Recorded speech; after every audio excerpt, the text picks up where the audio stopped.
Hej alle sammen. I dag skal jeg lære jer, hvordan man laver en flikflak. Først bøjer man den lige her. Så klipper jeg lige her.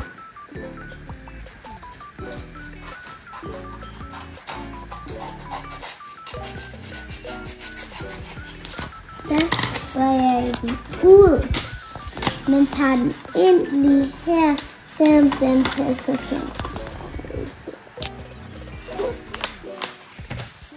Tager den ind her, den her.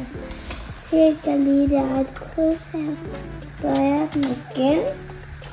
Så er vi kommet til det her. Gør man lige sådan stramt og stramt. Men den anden, der skal være lidt et mellemrum. Stram og stram og stram. Så gør det mere mellemrum. Stram og stram.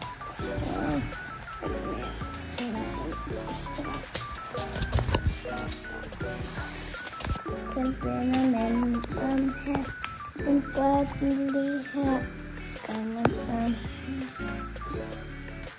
Gør den også her. Og så sådan her. Og her.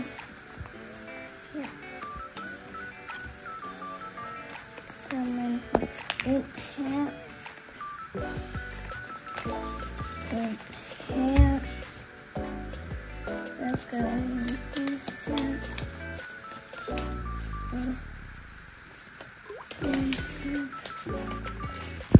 Så har man lavet en flikflak. Jeg håber, vi ses en anden dag. Vi ses.